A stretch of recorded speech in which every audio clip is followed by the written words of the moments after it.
नमस्कार, स्वदेश न्यूज की खास पेशकश अग्निपथ में आप सभी का स्वागत है। मैं हूं आपके साथ भागीरथ साहू।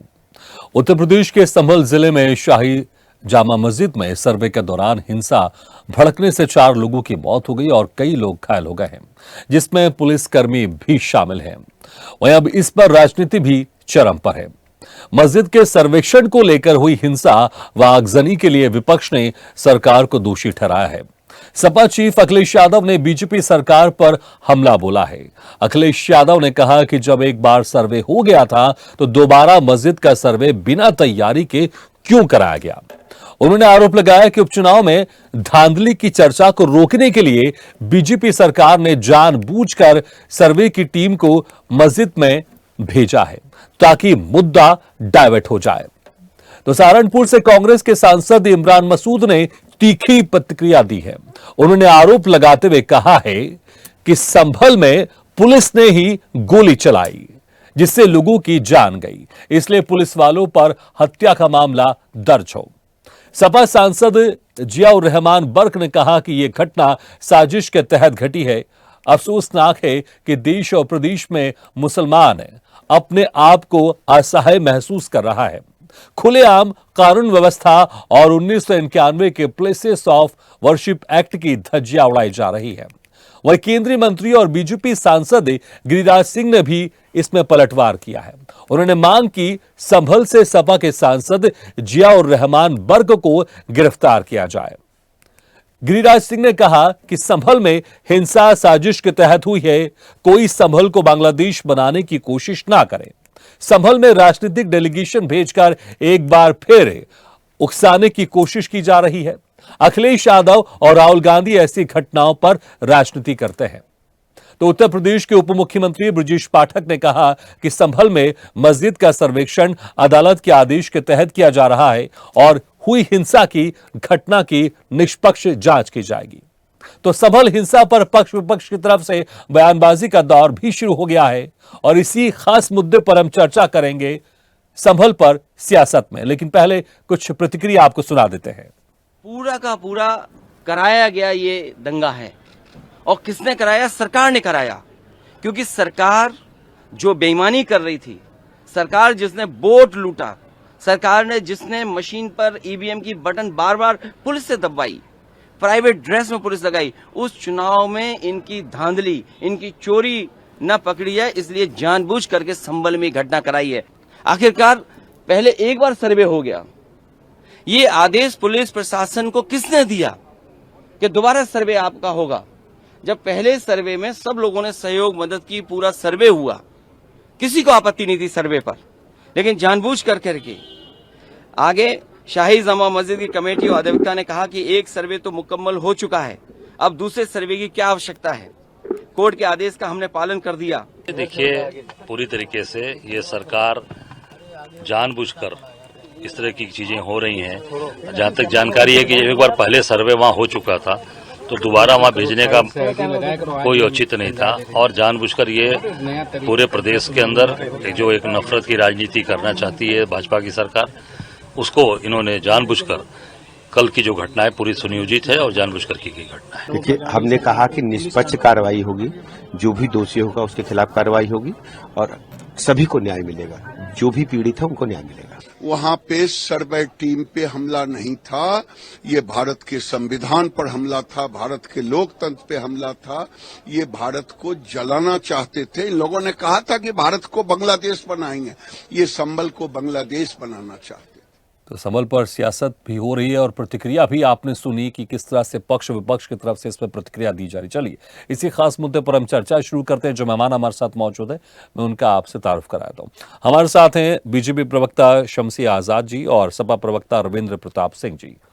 शमसी आजाद जी, उत्तर प्रदेश में आप लोग की सरकार है, अगर इस तरह की घटनाएं होती है, इस तरह की हिंसा होती है, तो पूरी जिम्मेदारी इसमें सरकार की है।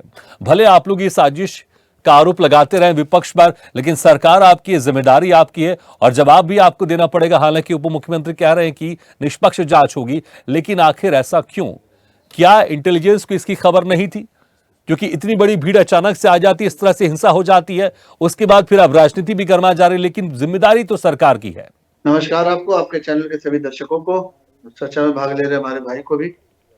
देखिए, भारतीय जनता पार्टी जिस तरीके से लगातार जीरो टॉलरेंस की नीति पर काम कर रही है और प्रदेश में अमन चैन के और विकास के लिए काम कर रही है, तो ये चीजें विपक्ष को कहीं से भी हजम नहीं हो रही है। वो नहीं चाहते हैं कि प्रदेश में अमन चैन रहे, वो नहीं चाहते हैं कि प्रदेश में विकास हो, क्योंकि अमन चैन रहेगा, विकास होगा, तो कहीं न कहीं जो विपक्षी ताकतें हैं सत्ता में आने के अपने जो मंसूबे हैं, जो लगातार भ्रम फैला रहे हैं, जो लगातार वाद-विवाद कर रहे हैं, जो लगातार अमन चैन खराब करने की कोशिश कर रहे हैं, तो इनके मंसूबे कामयाब नहीं होंगे। जब तक मंसूबे कामयाब नहीं होंगे, जब तक इनकी सत्ता में वापसी नहीं आ सकती है। हम कह रहे हैं कि सर्वे 1 बार हो, 2 बार हो, 10 बार हो, 20 बार हो। आपको जरूरत क्या है कि सरकारी कार्य में बाधा डालने की? आपको जरूरत क्या है वहां पर व्हाट्सएप मैसेज करके भीड़ जमा करने की? और आपने देखा भी कि जिन लोगों की वहां पर हत्या हुई है, जो लोग मारे गए हैं, उनको भी आपने देखा, वो भी क्षेत्र के बाहर के लोग हैं। तो ऐसे लोग वहां पर सुनियोजित तरीके से, ऐसे लोग वहां पर किस तरीके से पहुंचे, ऐसे लोगों का वहां पर पहुंचना, ये बात बिल्कुल साफ दर्शाता है कि कहीं न कहीं इसमें वही ताकतें हैं जो हमेशा कभी जो है पत्थरबाजी का काम करते हैं, जो हमेशा आग लगाने का काम करते हैं, जो हमेशा कर्फ्यू लगाने का काम करते हैं, जो हमेशा छात्रों को भड़काने का काम करते हैं, जो हमेशा किसानों को भड़काने का काम करते हैं, जो हमेशा अस्थिरता पैदा करने का काम करते हैं। ये वही लोग हैं जो अपनी सत्ता पाने के लिए गुंडे माफियाओं से बूथ कैप्चरिंग कराया करते थे। ये वही लोग हैं जो प्रदेश में लगातार 12 से 17 तक जिन लोगों ने त्राही मचाई, जिन लोगों ने गुंडागर्दी माफिया का राज अपना तंत्र फैला रखा था, आज वो लोग जो है उनसे दूर हो गए हैं। आज माफिया भाग गए हैं। आज माफिया जो है कहीं न कहीं पलायित हो चुके हैं, कहीं न कहीं जेलों में है या उनका एनकाउंटर हो चुका है, तो इनका रोजगार चला गया है। हम भी यही समझते थे कि बेरोजगारी है। रोज सपा के और कांग्रेस के लोग बेरोजगारी का नारा लगाते थे। केंद्र ने जब इसको गंभीरता से लिया, जब सर्वे कराया गया, तो पता चला कि सारे के सारे तो उत्तर प्रदेश के वो लोग हैं जो समाजवादी पार्टी की सरकार में, कांग्रेस की सरकार में, बहुजन की सरकार में अपराध किया करते थे। वही लोग हैं जो भूमि कब्जा किया करते थे, वही लोग हैं जो दबंगई किया करते थे, फिरौती लिया करते थे, अपहरण किया करते थे, बलात्कार किया करते थे, हत्या किया करते थे। तो इनका रोजगार छिन गया है, क्योंकि योगी सरकार आ गई है, योगी जी की सरकार है, इनका रोजगार चला गया। अब यह है कि विकास हो रहा था, तो इनको ये भी नहीं लगा। आज उत्तर प्रदेश सबसे ज्यादा इंटरनेशनल एयरपोर्ट के बारे में गिना जाता है। आज उत्तर प्रदेश, अगर आप देखें घरेलू उड़ानों में, तो कम से कम 20 से 21 एयरपोर्ट यहाँ पे तैयार हो चुके हैं। रोड कनेक्टिविटी आप देख सकते हैं, जहाँ गाजियाबाद और गाजीपुर का सफर 8-8 घंटे, 12-12 घंटे में लगता था, वहाँ चंद घंटों में आप गाजियाबाद से गाजीपुर पहुंच जाते हैं। तो ये सारी चीजें, और उसके बाद जो सबसे बड़ा फैक्टर था दलित समाज, ओबीसी समाज, अल्पसंख्यक समाज, जो इनसे टक्कर कहीं ना कहीं भारतीय जनता पार्टी में आ गया। अभी आपने देखा कुदरगी में जो जिसका दावा किया करते थे कि अरे हम तो अपना पट्टा किसी को भी बांध दे, यहाँ तक समाजवादी पार्टी के लोग कहते थे कि किसी को भी वोट दे दे, किसी को भी टिकट दे दे, तो वो जाके साइकिल के सिंबल पर जीत जाएगा।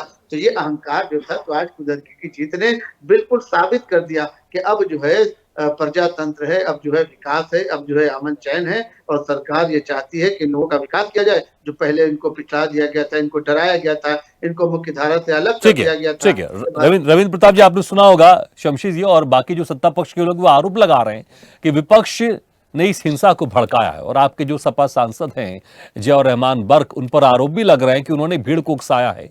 और जिस तरह से वहां पर अचानक भीड़ आ जाती है, और सर्वे, जिस आप लोग आरोप लगा रहे हैं कि सर्वे पहले हो चुका था, ठीक है, हो सकता है शायद कुछ कमी रह गई इसलिए दोबारा सर्वे हो रहा हो, लेकिन दोबारा सर्वे हो रहा है इसलिए तो हिंसा नहीं भड़कनी चाहिए ना, ये तो कोई वजह नहीं होनी चाहिए। जो भी हिंसा भड़की है, वो हिंसा अचानक नहीं भड़की है। यह भारतीय जनता पार्टी का एक सुनियोजित षड्यंत्र है, और इस प्रकार का हिंसा भड़काना, दंगा करना, हत्या, बलात्कार, अपहरण, ये भारतीय जनता पार्टी की डीएनए में है। इनके बड़े बड़े नेताओं को सजा हो चुकी है दंगे में, बलात्कार में, हत्या में, अपहरण में। शीर्ष नेताओं को हुई है, छोटे मोटे नेताओं को नहीं। इनके मुख्यमंत्री दंगा का आरोपी है, इनका उप मुख्यमंत्री भी इसी प्रकार का आरोपी है। इस प्रकार का काम ये लोग करते हैं। सबसे पहली तो आती है जो सर्वे की बात आपने कही है। सबसे पहले तो उस जज की शिकायत करके उस जज के खिलाफ कार्रवाई करनी चाहिए जिसने इस प्रकार की शैतानी किया, क्योंकि एक एक्ट है, प्लेसेस ऑफ वर्शिप एक्ट 1991, उसके तहत 15 अगस्त 1947 की स्थिति को बरकरार रखा जाएगा। किसी भी धर्मस्थल को बदला नहीं जा सकता है। इस प्रकार की शैतानी राष्ट्रीय स्वयंसेवक संघ भारतीय जनता पार्टी के द्वारा करा रही है, और एक वकील है, हरिशंकर जैन हुआ करते थे, विश्व हिंदू परिषद के, उनका उनका पुत्र है विष्णु शंकर जैन। इस प्रकार की शैतानी लगातार कर रहा है वो, प्लेसेस ऑफ वर्शिप एक्ट के खिलाफ जा ठीक है रविंद्र जी, यहाँ आपको मैं थोड़ा सा टोकना चाहूंगा। जिस तरह से आप लोग संविधान बचाने की बात करते हैं, आप लोग कह रहे हैं कि देश संविधान से चलता है और किसी की गुंडागर्दी से नहीं चलता, इस तरह के आप लोग भी आरोप लगाते रहते हैं। तो अगर किसी जज, आप कह रहे हैं कि जज के ऊपर कार्रवाई होनी चाहिए, जज ने अगर संविधान के तहत अगर कुछ यहाँ पर फैसला दिया या फिर कुछ यहाँ पर सर्वे के लिए अगर आदेश दिया है, तो अगर कुछ आपत्ति है तो आप जाइए ना, बड़ा कोर्ट है, हायर कोर्ट है, आप वहां जाकर अपनी अपील कर सकते हैं। लेकिन अगर कोई जज संविधान के तहत अगर वो आदेश दे रहा है तो उसके बदले हिंसा की जाएगी, ये तो पूरी तरह से गलत है ना। अगर किसी को कोई समस्या, हायर कोर्ट है, सुप्रीम कोर्ट है, वहां जा सकते हैं, सर्वे को रुकवा सकते हैं। जो भी कुछ होना चाहिए कानून के तहत होना चाहिए, ऐसा तो नहीं होना चाहिए एक तरफ कानून के तहत सर्वे हो रहा है, दूसरी तरफ कहते हिंसा की जाएगी, ये तो बिल्कुल सरासर ठीक नहीं है ना।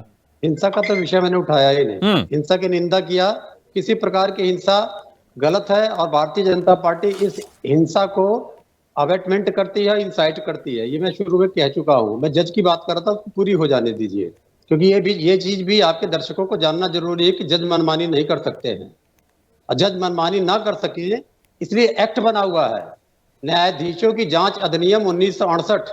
अगर ये अधिनियम बना है तो ये मान के चला गया है कि जज भी शैतानी कर सकते हैं, तो उनकी जांच के लिए। और 2015 में माननीय उच्चतम न्यायालय ने एक अपने आदेश में कहा कि अब आप सुप्रीम कोर्ट और हाई कोर्ट के जजों के खिलाफ भी जांच की मांग कर सकते हैं। तो अगर ये मांग की, ये आदेश माननीय उच्चतम न्यायालय का है, तो उस जज के खिलाफ मांग करनी चाहिए कि जब एक एक्ट बना हुआ है 1998 में, प्लेसेस ऑफ वर्शिप एक्ट, तो एक वकील ने लाके एक दरखास्त दे दिया और आपने तुरंत उस पर निर्देश दे दिया, आदेश नहीं है डायरेक्शन है, आपने निर्देश दिया जांच को। जबकि क्या होता है, जब डायरेक्शन देती है या आदेश कोर्ट देती है तो उस आदमी तक पहुंचने में 1 सप्ताह से 1 महीने तक लग जाता है, और शाम को आप आदेश देते हैं सेकंड मीटिंग में, और उसी 2 घंटे बाद कैसे पुलिस में क्या पहुंच जाता है। इस पूरी प्रक्रिया की माननीय उच्चतम न्यायालय को स्वयं संज्ञान लेके जांच करनी चाहिए, नहीं तो हम लोग विचार कर रहे हैं कि उस जज के खिलाफ जाएंगे। अब आते हैं हिंसा की बात। इस हिंसा को इंसाइट किया भारतीय जनता पार्टी ने, इस प्रकार का आदेश देके। वो वकील जिसकी बात मैं कर रहा हूं, बार बार, चाहे काशी विश्वनाथ मंदिर हो, चाहे ईदगाह मंदिर हो, वही एक ही वकील क्यों बार बार ऐसी समस्या लेके आता है। और ऐसा ही शैतानी किया था भारतीय जनता पार्टी ने संविधान के प्रियम्बल से सेकुलर और सोशलिस्ट शब्द निकालने का। हम नतमस्तक हैं सुप्रीम कोर्ट के। लेकिन रविंद्र जी ठीक है रविंद्र जी, मुझे बताइए, अगर किसी तरह का द्वंद्व है, अगर किसी तरह से मांग की जा रही है पक्षों की तरफ से, एक पक्ष की तरफ से मांग की जा रही है कि ये हमारा पूजा का स्थान रहा है, अगर किसी जगह को लेकर अगर कोई विवाद है तो कहाँ वो सिमटेगा, कहाँ उसका जो फैसला आएगा वो कोर्ट में ही आएगा ना। कोर्ट की तरफ से अगर कहा गया है कि इस पर एक सर्वे होना चाहिए और जो भी होगा वो बात की बात होगी, लेकिन अगर बातचीत से अगर सुलझ रहा है, अगर कानून के तहत अगर सुलझ रहा है तो, लेकिन ठीक है आप कह रहे हैं कि हिंसा हम उसको समर्थन नहीं करते, लेकिन हिंसा हुई है, फिर आप कह रहे हैं कि यह सरकार की तरफ से प्रायोजित किया जा रहा है। लेकिन यहां अगर कुछ इस कानूनी प्रक्रिया के तहत आगे बढ़ रही है तो अगर कोई दूसरा पक्ष इससे नाराज हो रहा है तो उसे भी कानूनी प्रक्रिया के तहत आना चाहिए ना।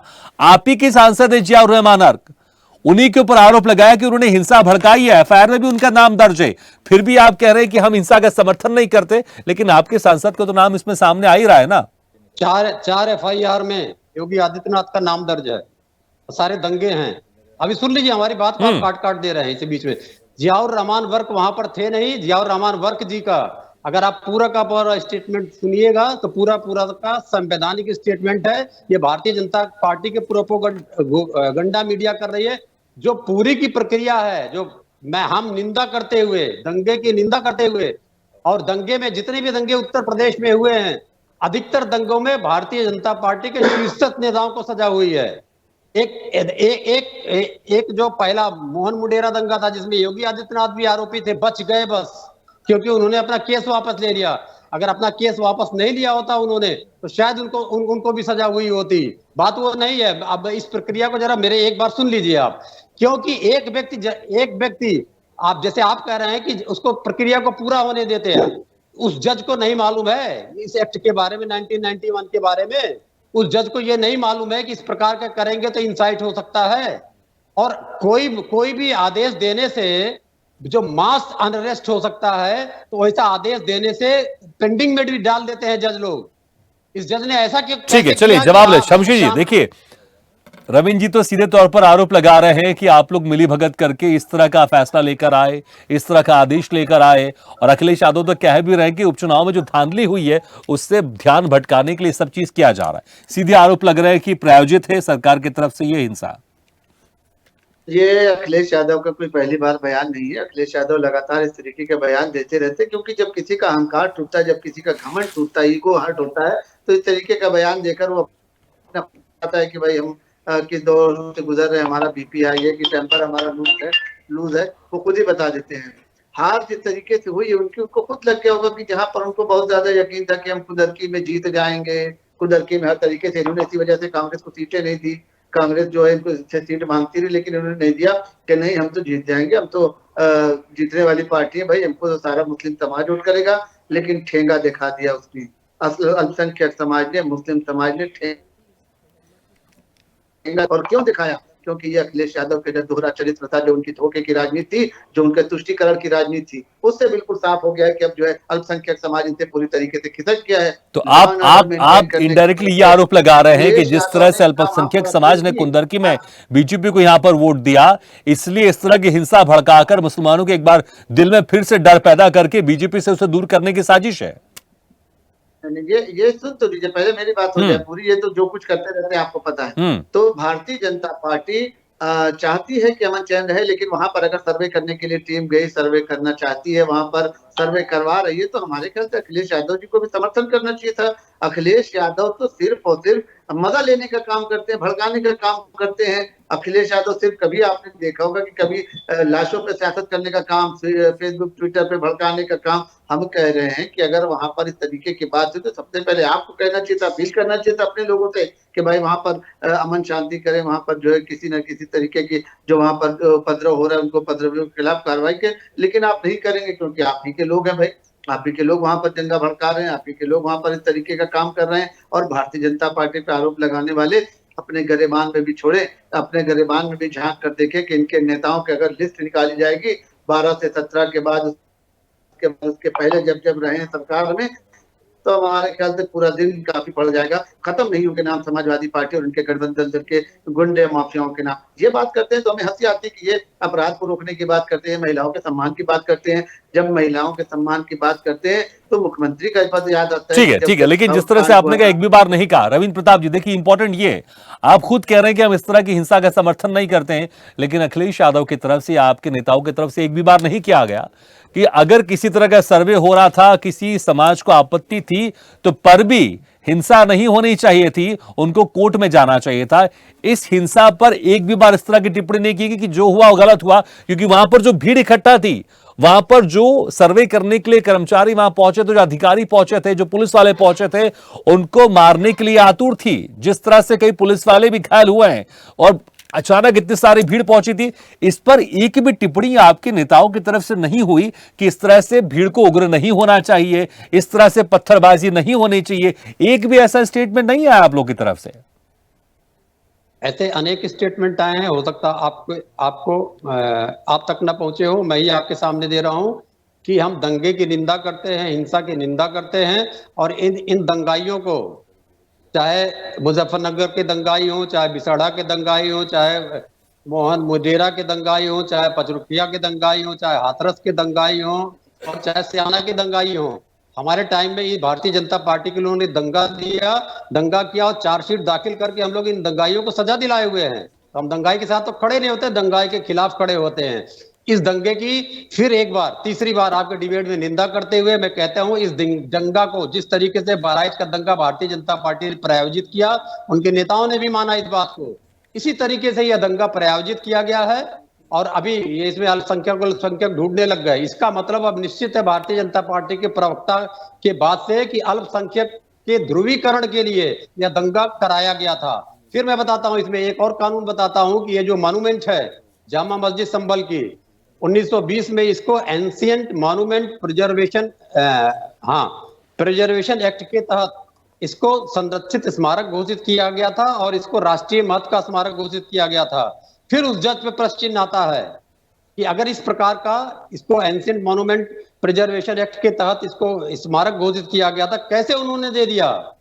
और इसका मतलब कहीं ना कहीं इसमें से वो व्यक्ति मिला हुआ है, सरकार मिली हुई है, स्थानीय अधिकारी रविंद्र प्रताप जी, देखिए ऐसा कोई आपके पास सबूत नहीं है कि आप कह रहे हैं कि मिले हुए हैं आप। ठीक है, अगर आप कुछ कानून की बातें कर रहे हैं तो मुझे लगता है कानून की बातें कोर्ट में ही जानी चाहिए। अगर किसी फैसले से अगर कोई खुश नहीं है तो वो अपर कोर्ट में जा सकता है, अपनी बात रख सकता है। बात यहां पर यह है कि अगर कोई चीज प्रक्रिया हो रही है तो उसके बदले हिंसा तो नहीं होनी चाहिए ना। अगर आपको कुछ फैसला या आदेश थे, अगर आपको उससे आप सहमत नहीं है तो आप कोर्ट में जाइए, बड़ी कोर्ट है वहां पर, तमाम तरह के हमने देखे हैं, बहुत सारे बड़े बड़े वकील रहते हैं, एकदम से क्या कोर्ट में जाकर उस पर स्टे ऑर्डर ला सकते थे। तो ये प्रक्रिया अपनाने के बदले इस तरह से हिंसा नहीं होनी चाहिए। आप एक तरफ कह रहे हैं ठीक है मैं मान रहा हूं आप निंदा कर रहे हैं हिंसा की, लेकिन आप जो कोर्ट की बात कर रहे हैं या जज की बात कर रहे हैं, इस तरह से हम डिबेट में बैठकर कौन जज ने क्या ऑर्डर किया इस पर तो हम चर्चा नहीं कर सकते ना। इसका अधिकार जो हायर कोर्ट है वो ज्यादा बेहतर इस चीज को देख सकता है कि क्या आदेश कानून के तहत हुआ है कि नहीं हुआ है। अगर हम राजनीति की बात करें, यहां पर अब इस तरह से राजनीति क्यों हो रही है? जो हमारे अंडर में है, जो हमारे हक में, कम से कम वो तो कर सकते हैं। आपके सांसदों के ऊपर आरोप लगता है कि वो दंगा भड़का रहे, हिंसा भड़का रहे, तो कम से कम वो चीज तो कंट्रोल होनी चाहिए ना। अगर कानून के तहत अगर आपको लग रहा है कुछ गलत हो रहा है तो उसकी भी प्रावधान है, कानून में जाइए, कोर्ट में जाइए, वहां पर अपनी बात रखिए। जमीनी स्तर पर भीड़ के साथ इस तरह की बातों का यहां पर फैसला नहीं होता है जो यहां पर हो रहा है, मैं यही कह रहा हूं।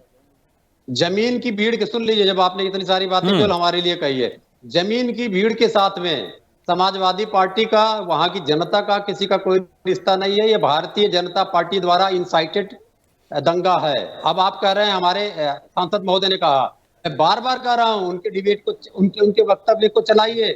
कोई गैर संवैधानिक बातें उन्होंने नहीं कही है, उन्होंने वही कहा है जो मैं कह रहा हूं, कानून संबद्ध बातें कही है। अब आप कह रहे हैं कि दंगा नहीं होना चाहिए, बिल्कुल दंगा नहीं होना चाहिए। मैं चौथी पांचवी बार कह रहा हूं, लेकिन दंगा अगर इंसाइट कर रहे थे ये, इनके सारे अधिकारी शमशी जी, रविंद्र जी कह रहे हैं कि वहां पर जो भीड़ थी वो आप लोग की तरफ से उनको उकसाया गया था इस तरह की हिंसा करने को लेकर, एक बड़ा आरोप लगातार लगा। इस प्रकार आप सबूत की बात कर रहे थे, नहीं उकसाया गया था। ये उकसाने वाले वहां के पुलिसकर्मी है, मार दो, गाली दो, औरतों को घर में से खींच खींच के ले आए। ये उकसाने वाले वहां के पुलिसकर्मी हैं, वहां के एसपी हैं, वहां का कमिश्नर है, जो योगी आदित्यनाथ के पालतू हैं। शमशी जी जवाब। देखिए जो हिंसक लोग होते हैं वो हिंसा की बात करते हैं, जो अमन पसंद होते हैं वो अमन पसंद की बात करते हैं। ये हमेशा हिंसक रहे हैं, इन्होंने हमेशा छात्र जीवन से ही हमेशा जो है हिंसक होने का काम किया। समाजवादी पार्टी को इसी वजह से जाना जाता है कि जब छात्र राजनीति में ही रहते हैं समाजवादी पार्टी के लोग, तो इनको एक अलग से ट्रेनिंग दी जाती है। जिस तरीके से इनके प्रवक्ताओं को ट्रेनिंग दी जाती है कि सरकार का विरोध करना है, प्रशासन का विरोध करना है, देश का विरोध करना है, संविधान का विरोध करना है। ठीक है, मुझे लगता है सरकार का विरोध कर सकते हैं, बिल्कुल कर सकते हैं, लेकिन अगर आप किसी बात से सहमत नहीं है, नहीं समय मेरे पास समाप्त हो गया। शमशी जी, कुछ मैंने आपसे सवाल किया था, आपने उसका जवाब दिया। ठीक है, समय समाप्त हो गया। शमशी जी बहुत बहुत शुक्रिया, रविंद्र जी बहुत बहुत शुक्रिया हमारे चर्चा में शामिल होने के लिए। तो बिल्कुल हो सकता है कि यहां पर किसी फैसले को लेकर कोई व्यक्ति या वर्ग या समाज उस फैसले से सहमत नहीं है, लेकिन सड़कों पर उतरकर इस तरह की हिंसा बिल्कुल नहीं होनी चाहिए। अगर आपको किसी आदेश पर या निर्देश पर आप सहमत नहीं है तो वापस कोर्ट में जा सकते हैं, अपनी बात रख सकते हैं, लेकिन किसी भी सूरत में हिंसा नहीं होनी चाहिए। लेकिन यहां पर अब देखना होगा इस मामले में क्या कुछ सामने निकल कर आता है, लेकिन इस पर सियासत लगातार गर्माती जा रही है। इसी के साथ हमारी खास पेशकश में फिलहाल इतना, लेकिन खबरों का सिलसिला लगातार जारी है। आप देखते रहिए स्वदेश न्यूज, सबसे पहले देश।